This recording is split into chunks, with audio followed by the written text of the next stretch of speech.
जय हिंद साथियों।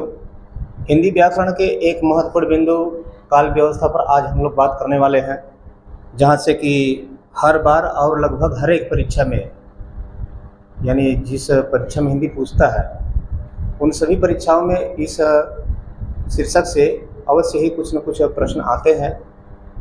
आइए हम पूरे क्लास को देख करके इसकी तैयारी को पूरा करें। विधिवत जानकारी लेना है तो क्लास को छोड़ेंगे नहीं, शुरू से लेकर अंत तक आप बने रहेंगे। चलिए, काल काल का अर्थ हम समय से लगाते हैं। काल का अर्थ हम समय से लगाते हैं। कार्य शुरू होता है, बीच में पहुंचता है, फिर उसका अंत होता है। वह पूरा का पूरा समय, यानी कार्य शुरू हुआ और अंत तक पहुंचा, कार्य पूरा हुआ कि नहीं पूरा हुआ, इन सारी बातों का जो ज्ञान कराता है वास्तव में हम उसे ही काल कहते हैं। ठीक, काल को सामान्यतः 3 कालखंड भागों में बांटा जाता है। पहला है वर्तमान काल, दूसरा है भूतकाल और तीसरा है भविष्यत काल। वर्तमान काल यानी जो चल रहा है, इस वर्तमान काल को भी 4 भागों में बांटा गया है। पहला है सामान्य वर्तमान काल। पहला कौन सा है?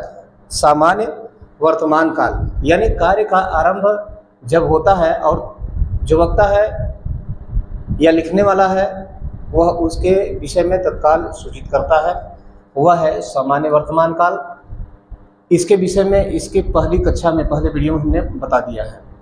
जो दूसरा है अपूर्ण या तात्कालिक वर्तमान, अपूर्ण या तात्कालिक वर्तमान काल।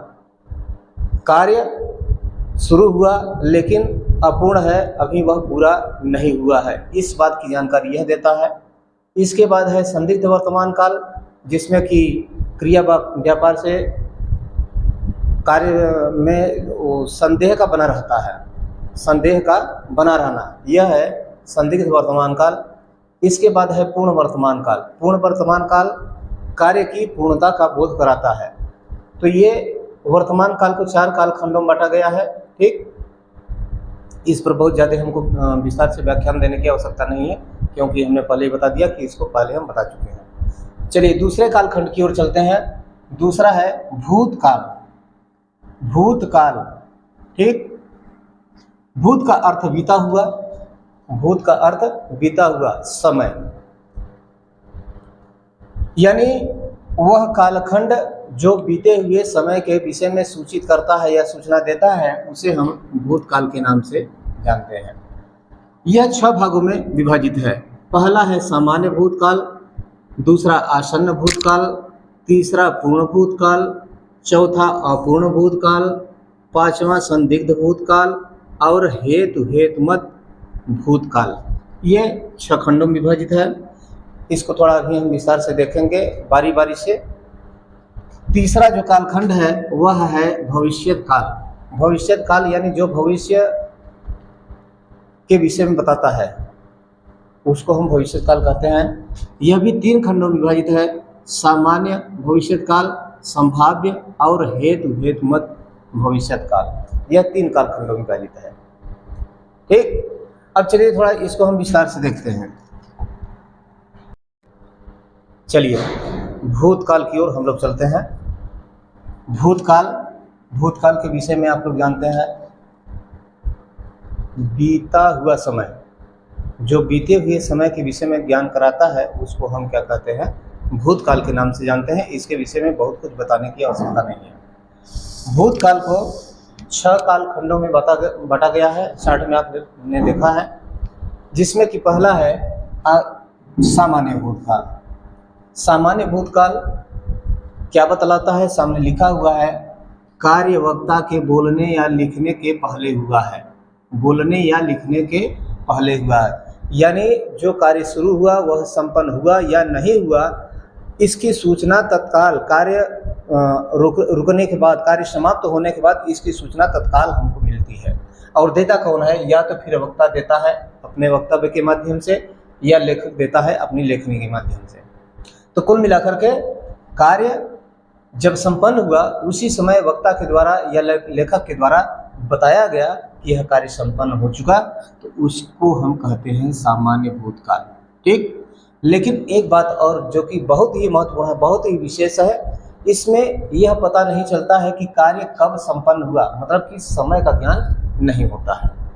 कार्य कब समाप्त हुआ, इसमें समय का ज्ञान नहीं होता है। जैसे यहाँ पर लिखा गया है सीता घर गई। सीता के घर जाने का जो कार्य है वह समाप्त हो गया, लेकिन 10 मिनट पहले गई, आधे घंटे पहले गई, 1 दिन पहले गई, 2 दिन पहले गई, इस समय का कोई ज्ञान नहीं है। इस उदाहरण के माध्यम से ऐसा कुछ पता नहीं चलता है कि वह किस समय घर पर गई। उसी प्रकार से दूसरा है, वह अपना वादा भूल चुका। वादा भूलने का कार्य तो संपन्न हो गया, लेकिन कब भूला, आज भूला कि कल भूला कि परसों भूला कि साल भर पहले से ही भूल चुका है, ऐसा कुछ भी पता नहीं चलता है। उसने मटका गिरा दिया। मटका को गिराने का कार्य संपन्न हो गया, लेकिन कब गिराया, 8 बजे दिन में गिराया कि 10 बजे रात में गिराया कि दोपहर में गिराया कि सुबह गिराया, शाम गिराया, मतलब कोई समय का ज्ञान नहीं है। तो कुल मिलाकर के जहाँ पर समय का ज्ञान नहीं होता, लेकिन ऐसा पता चलता है कि कार्य संपन्न हो चुका है, समाप्त हो चुका है, तो उसको हम क्या कहते हैं, सामान्य भूतकाल। बात समझ में आ गई? ठीक, नहीं समझ में आई है तो दोबारा देख लीजिएगा। इसके बाद जो दूसरा है वह है आसन्न भूतकाल। आसन्न, कार्य समाप्त होना तत्काल सूचित हो, यानी इधर कार्य संपन्न हुआ और कार्य संपन्न होने की सूचना हमें तत्काल प्राप्त हो गई कि कार्य संपन्न हो गया। ठीक, तो उसे हम कहते हैं आसन्न भूतकाल। फिर से, कार्य संपन्न हुआ और उसकी सूचना हमें तत्काल प्राप्त हुई कि कार्य संपन्न हो गया, उसे हम क्या कहते हैं, आसन्न भूतकाल। आसन्न भूतकाल की रचना कैसे होती है? बहुत ही साधारण बात है, बहुत ही सामान्य बात है। यहाँ पर देखिए एक सूत्र लिखा हुआ है, सामान्य भूत प्लस है हो हूँ। इसका मतलब यह है कि वाक्य में पहले सामान्य भूतकाल होगा, यानी जो वाक्य होगा पहले सामान्य भूत का होगा, और सामान्य भूत में इन तीनों में से कोई एक यदि हम जोड़ दें तो आसन्न भूत की रचना हो जाएगी। सामान्य भूत जैसे यहाँ पर उदाहरण लिखा गया है, सीता घर गई। पहले उदाहरण में सीता घर गई, सीता के घर जाने का कार्य समाप्त हो गया, लेकिन केवल इतने से यह पता नहीं चलता है कि वह कब घर गई, मतलब समय का ज्ञान नहीं होता है। और जहाँ समय का ज्ञान नहीं होता है तो वहाँ हमेशा क्या होता है, सामान्य भूतकाल होता है।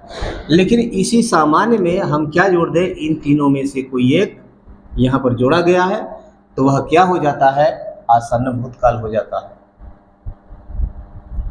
इसी प्रकार से दूसरा उदाहरण, राम वापस आ चुका। केवल इतने को देखिए, राम वापस आ चुका। राम के वापस आने का कार्य संपन्न हो गया है, लेकिन कब संपन्न हुआ यह पता नहीं है, मतलब समय का ज्ञान नहीं है। और समय का ज्ञान नहीं है इसका मतलब कि क्या है, सामान्य भूत है। और इसी सामान्य भूत में इन तीनों में से कोई एक हम जोड़ दें तो क्या बन जाएगा, आसन्न भूत। इसी प्रकार से उसने मटका गिरा दिया, यह सामान्य भूतकाल हो गया, और है को जोड़ दिया हमने, तब क्या हो गया, आसन्न भूतकाल हो गया। जैसे एक उदाहरण, मैं पेड़ पर से गिर गया। मैं पेड़ पर से गिर गया, यह उदाहरण क्या बता रहा है, यह उदाहरण क्या बता रहा है, यह उदाहरण तो यही बता रहा है कि यह सामान्य भूत है, ठीक ना, यह सामान्य भूत है। और इस सामान्य भूत में यदि हम जोड़ दें क्या, ना, अब देखिए इसको भी देखिए, उसको भी थोड़ा ध्यान से देखिएगा। यहाँ पर बताया गया मैं पेड़ से गिर गया, लेकिन समय का कोई ज्ञान नहीं है, लेकिन हूँ यह जोड़ दे तब क्या हो जाएगा, मैं पेड़ पर से गिर गया हूँ। इसका मतलब यह होता है कि पेड़ से गिरने के बाद तत्काल घर वालों को सूचना दी जा रही है, अपने सगे संबंधी को सूचना दी जा रही है ना, कि मैं पेड़ पर से गिर गया हूँ और लोग आकर के तत्काल हमको इलाज के लिए ले चले। इससे यह साबित होता है।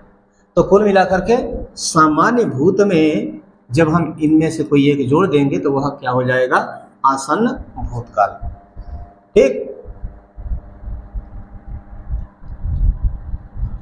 आगे अगला है पूर्ण भूतकाल।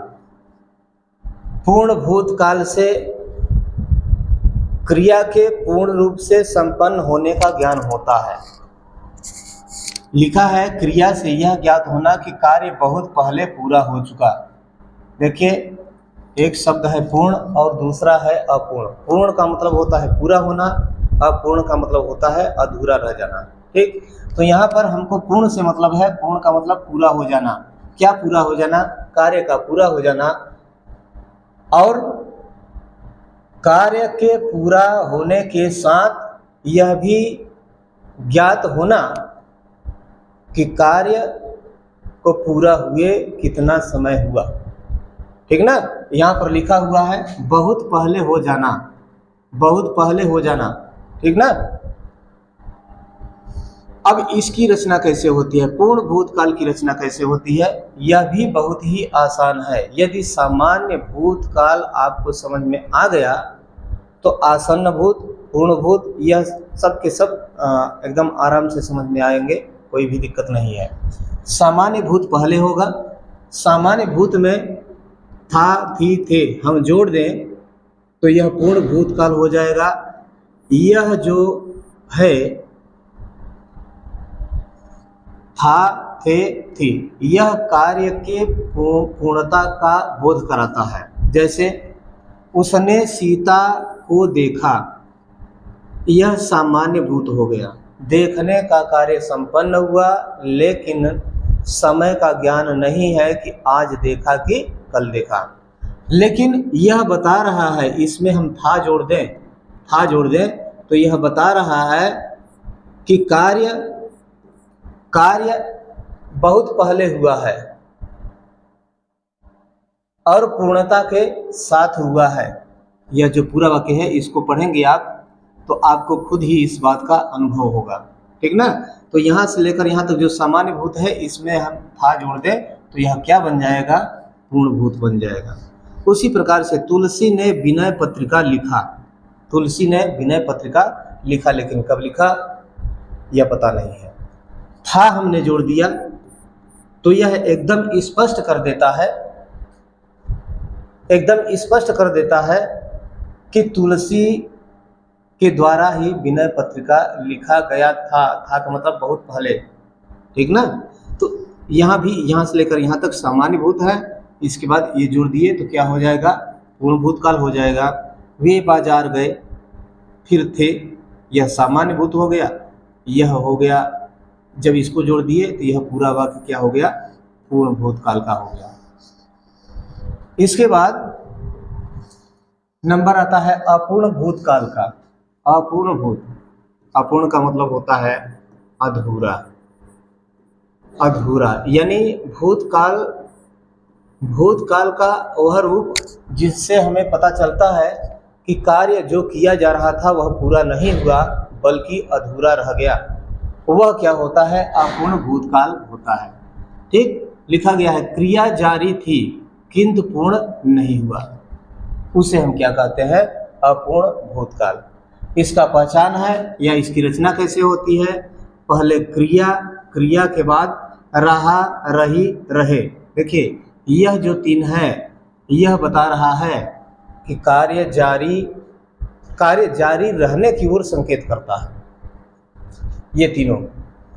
ठीक, और था, थी, थे हम जोड़ दिए, था, थी, थे में से कोई एक हम जोड़ दिए तो यह स्पष्ट हो जाता है कि जो कार्य जारी रहा उसमें कोई व्यवधान उत्पन्न हो गया जिसके कारण वह पूर्ण नहीं हो सका।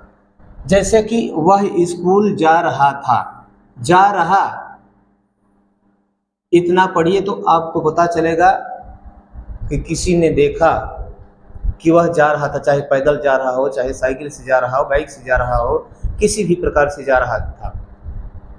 मतलब कि उसको स्कूल जाने की क्रिया, उसके द्वारा स्कूल जाने की क्रिया जो है वह जारी थी, पूरी नहीं हुई थी। ठीक ना। जब था को हमने जोड़ दिया तो यह पूर्णता का बोध करा दिया ना। केवल इतना ही हम जोड़ें, केवल इतना ही कहें तो हमारा जो वाक्य है वह अधूरा रह जाएगा, वह पूर्ण नहीं होगा। हम इसे जोड़ दिए तो हमारा जो वाक्य है वह पूर्ण हो जाएगा। ठीक ना। तो वह उसके द्वारा स्कूल जाने की क्रिया जो है कि वह संपन्न की जा रही थी, वह पूरा नहीं हुआ था। कब? जब उसको किसी ने देखा था तब। मीनू सो रही थी। मान लीजिए कोई व्यक्ति है, मीनू को सोते हुए देखा और आकर बताया कि जब हम वहाँ थे तो हमने देखा कि मीनू सो रही थी। मतलब कि सोने का जो कार्य है वह जारी था, वह पूरा नहीं हुआ था, यानी वह जगी नहीं थी। इसी प्रकार से वे लोग आ रहे थे, वे लोग आ रहे थे, हम पहुँच आए, लेकिन वे लोग अभी आए नहीं। इस बात को समझिए, इस बात को समझिए कि वे लोग, उनके आने की जो क्रिया थी वह संपन्न की जा रही थी, लेकिन अभी पूरी नहीं हुई। ठीक ना। तो ये जो तीनों उदाहरण है, इन तीनों उदाहरण से यह पता चलता है कि यहाँ जाने की क्रिया, सोने की क्रिया, आने की क्रिया संपन्न की जा रही थी, लेकिन वह पूरी नहीं हुई। तो यह है अपूर्ण भूतकाल। इसके बाद संदिग्ध भूतकाल का नंबर आता है। संदिग्ध का मतलब संदेह का हो जाना, संदेह। ठीक। बीते हुए काल की क्रियाओं में संदेह का बना रहना कि कार्य पूरा हुआ या नहीं पूरा हुआ। जो हमारे द्वारा या किसी के द्वारा कार्य किया जा रहा था वह पूरा हुआ कि नहीं हुआ, ऐसा संदेह बना रहना। ठीक है ना। तो संदिग्ध भूतकाल की रचना कैसे होती है? पहले भूतकालीन वाक्य होता है। पहले भूतकालीन यानी ऐसा वाक्य होता है जिसको पढ़ने से ऐसा प्रतीत हो कि वह भूतकाल का वाक्य है, भूतकाल की क्रिया है।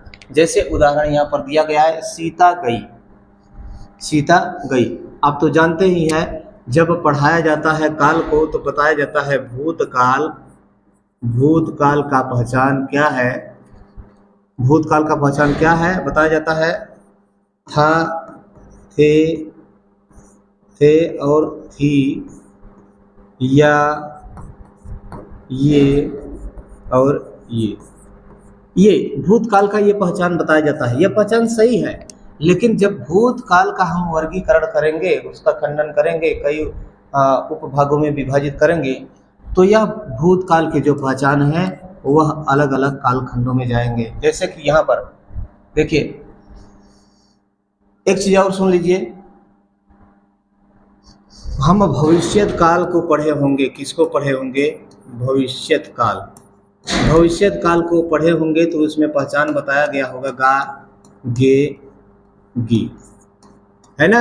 ये भविष्यत काल का पहचान बताया गया होगा। ठीक ना। लेकिन यहाँ पर देखिए, यहाँ पर यह भूतकाल बता रहा है और इसको देखेंगे तो यह भविष्य काल बता रहा है। तो अब ये इस भ्रम में मत पड़िएगा, पहले इसको समझिए बात को। क्या कह रहा है? सीता घर गई, केवल इतने को पढ़िए। यह बता रहा है कि यह इतना जो वाक्य है वह भूतकालीन वाक्य है, लेकिन इसमें यदि हम होगा, होगी, होंगे जोड़ दें तो इस पूरे वाक्य में एक संदिग्धता उत्पन्न हो जाती है, संदेह की भावना उत्पन्न हो जाती है कि सीता घर गई तो वह पहुंची होगी या नहीं पहुंची होगी, या घर गई होगी या नहीं गई होगी। ये दोनों बात हो सकती है। कोई पूछ दिया कि सीता कहाँ है, तो किसी ने कह दिया कि वह घर गई होगी, यानी इसमें संदेह है कि वह वहीं पर भी हो सकती है और घर जा भी चुकी होगी, ऐसा संदेह बना रहना है। वर्षा हो चुकी होगी, वर्षा काल का समय है। ठीक है ना। यह भी चुकी होगी। वर्षा हो चुकी, केवल इतने को हम लें, केवल यहाँ तक, तो यह भूतकाल के विषय में बता रहा है, यानी यह भूतकालीन वाक्य है। लेकिन जब इसमें हम होगी जोड़ देंगे तो यह क्या हो जाएगा, संदिग्ध भूतकाल हो जाएगा। वह आ गया, यह भी भूतकाल बता रहा है, भूतकालीन वाक्य बता रहा है, लेकिन जब होगा जोड़ देंगे तो क्या हो जाएगा, संदिग्ध भूतकाल हो जाएगा। इसके बाद है हेतु हेतुमद भूतकाल। किसी, देखिए यहाँ पर एक शब्द लिखा हुआ हेतु, और हेतु का मतलब होता है कारण। क्या होता है, कारण होता है। किसी कारण बस जो कार्य संपन्न किया जा रहा था वह संपन्न नहीं हो सका, वह अधूरा रह गया, ठीक ना। तो जहाँ ऐसा होता है वहाँ हमेशा हेतु हेतुमत भूतकाल होता है। जैसे सीता जाती, सीता जाती, उसके जाने की क्रिया संपन्न हो जाती, लेकिन किसी कारणवश सीता गई नहीं, यानी कार्य अधूरा रह गया, ठीक ना। वह पास हो जाता यदि परिश्रम करता। यहाँ पर एक बात और ध्यान दीजिएगा,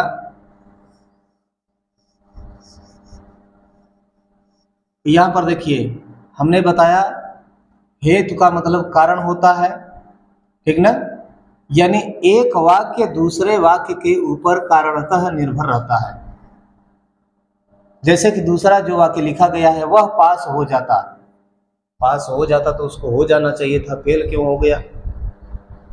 लेकिन बताया गया है कि यदि वह परिश्रम करता, इसका मतलब साफ है कि उसने परिश्रम नहीं किया, इसलिए वह पास नहीं हुआ, बल्कि क्या हुआ, फेल हुआ।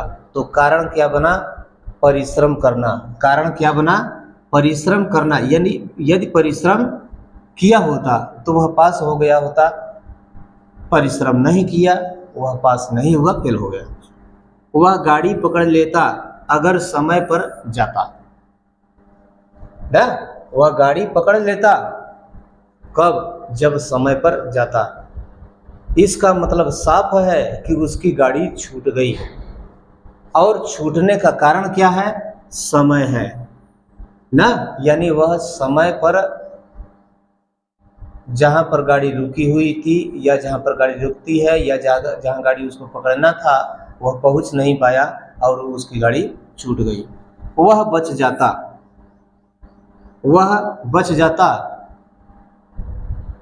बचना चाहिए था उसको, लेकिन किसी कारणवश, जैसे कोई व्यक्ति मान लीजिए कि मर गया, तमाम प्रकार की उससे संबंधित बातें होती हैं, वह बच जाता, काश उसको दवा करा दिए होते। वह बच जाता यदि उसको सही समय पर अस्पताल पहुंचा दिया जाता, तमाम प्रकार की बातें होती हैं। तो यह इसी से संबंधित है। कुल मिलाकर के जहाँ कोई कारण खड़ा होता है, कोई कारण बनता है किसी कार्य के असंपन्नता के लिए, तो वहाँ पर क्या होता है, हेतु हेतुमद भूतकाल, ठीक। चलिए आज की कक्षा यहीं पर समाप्त होती है, और पुनः मिलेंगे अगले दिन अगले कक्षा की ओर। तब तक के रहिए अपने पढ़ाई में व्यस्त रहिए और मस्त रहिए।